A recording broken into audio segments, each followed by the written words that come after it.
Why were things like the Assumption of Mary and the Immaculate Conception infallibly defined? Why is it necessary we must accept these teachings? Is it solely because the Church affirms it? I don't quite understand why belief in the Assumption is necessary for my salvation.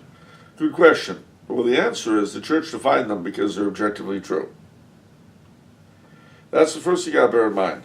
The Church, things are not true because the Church teaches them. The Church teaches things because they are true. Right. Our Lady was immaculately conceived. That is to say, she was conceived without stain of original sin. And she was assumed body and soul into heaven after her death. Now, why is that important? Well, it's important because, number one, it shows us something about the nature of our Lord himself, since she was his only human parent. Secondly, it explains why we are obligated to pay such great honor, such hyperdulia to Our Lady. It's essential to salvation because the Church says it is. And here we go back to something I said earlier, is the great mythos of democracy that we've all brought into ourselves. St. Augustine said he believed the Bible simply because the Church taught it. I believe what I believe because the Church teaches it. One of the worst mistakes modern people love to make is the whole, oh, I can't believe in a God who would... Stop. Who cares what you believe in? I'll bet you're one of these people who couldn't have believed in a Jupiter with 12 moons. Smart guy. Well, you know it'll be different now. How could there possibly be 12 moons for one planet? That's nuts. But that's science. See, science taught us that. See, there you're admitting a distinction I refuse to.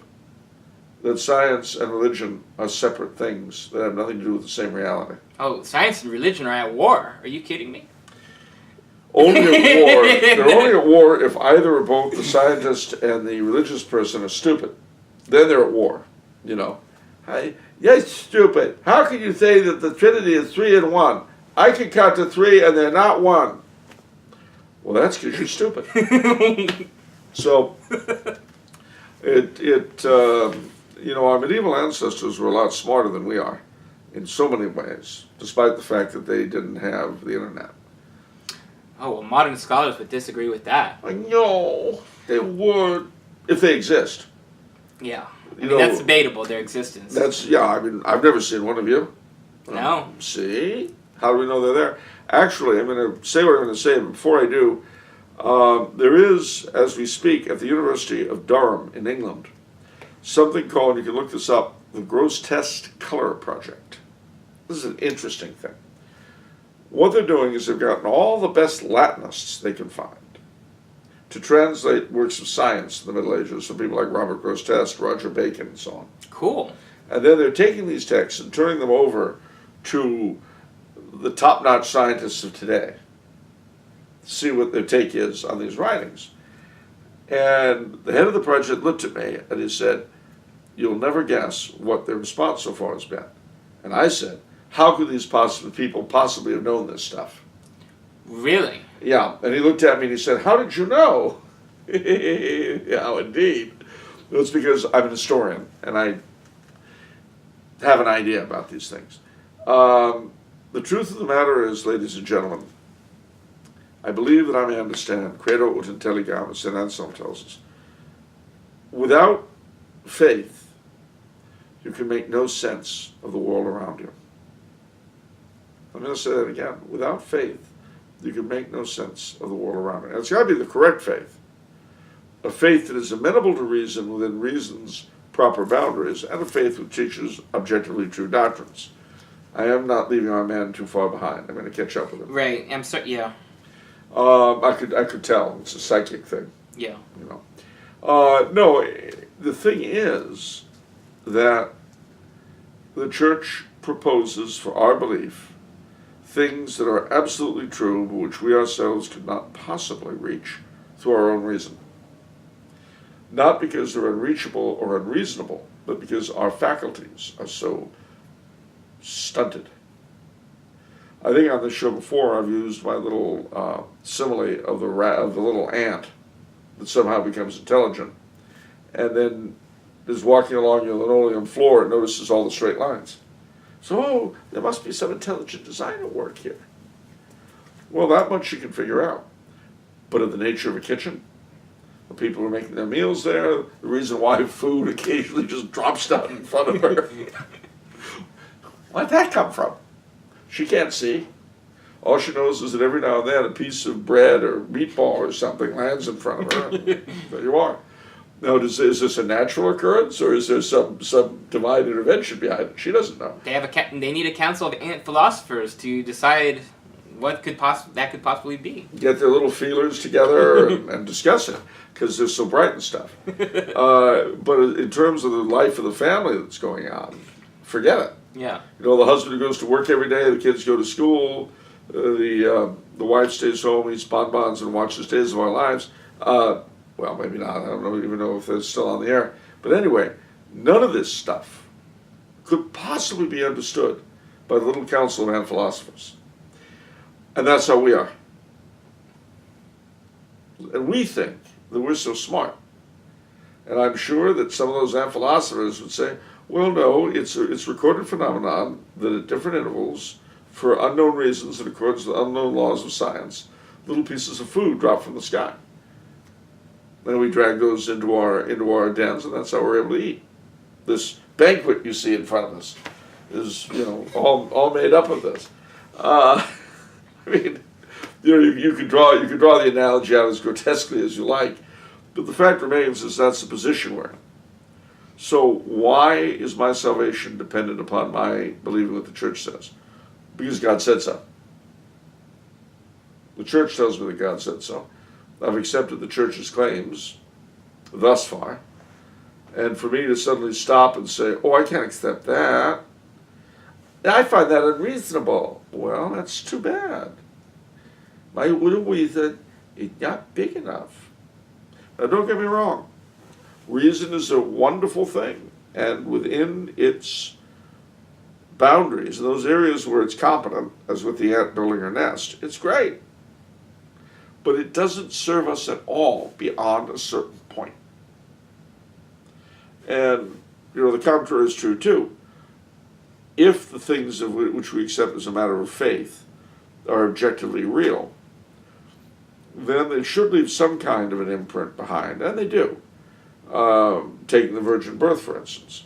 All the Eucharistic miracles that we've had, all 5 in the past 25 years, they reveal that DNA is present in those samples of wine that have turned to blood and flesh, or bread that's turned to flesh.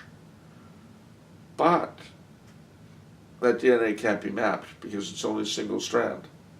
You need 2 strands, and that comes from having 2 parents. This DNA samples have only 1 strand, implies that the donor of that DNA had only 1 parent, which of course, as we know, is impossible. And yet it is. I love your telling of that. One of the things you said is that the church sent it to the science lab blind. Yeah. And they're like, where did you get this blood from? We can't map it. Yeah, and it was a very upsetting thing for them. And that is the standard, by the way, the standard thing with all Eucharistic miracles that, certainly in the past 25 years, when the church investigates something that's claimed to be a Eucharistic miracle, and more of them, by the way, have been knocked out of the running than accepted, because there are a lot of things that can cause phenomena like that. But whatever the case, I mean not the turning into blood, but appearing to turn into blood. Bacteria and things of that nature can sometimes cause that appearance. And that's why they send this stuff into a lab. But they never tell the lab what it is. It's blind. Then the lab look at it, and if it's the real thing, they're always a little bit confused and wonder where the sample could possibly have come from. But anyway, there you are. I do have one question, just curious. The Illuminati. Wow, well that would explain. No, you said there's a society going back and translating the Latin from medieval scientists like Sir Francis Bacon and such? Roger Bacon. I'm sorry, Roger Bacon. And Robert Grosseteste, yeah. What took them so long? I mean, people knew Latin back then. How was that ignored for centuries? Well, it was ignored for centuries because, scientists, I hate to break the news, but like everyone else, they're human beings. And how do I put this? Up until World War One, certainly maybe World War Two, educated people knew Latin. Right. Now, of course, we're so much stupider, so we think we know more, which is kind of a contradiction, but we'll leave it.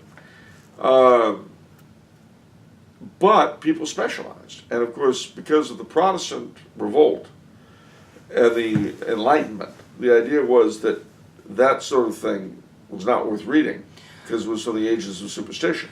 Well, see, okay, let me rephrase my question. See, because I wasn't asking so much as because I know we don't know Latin anymore, but in the centuries prior. Well, they did, but as I say, in England and Germany and places like that, Protestant scientists who were at the forefront, they wouldn't bother reading that stuff because as far as they were concerned, it was all alchemical superstition and not worth reading. Okay, so enough time had passed and the scientists think, we're so far advanced now, Yeah. this is going to be gibberish. Yeah. Okay. And, it was basically arrogance, I see. scientific arrogance, which I hate to shock you, but scientists too are capable of arrogance as a class. Not unlike the proud members of the Academy of Ant Science.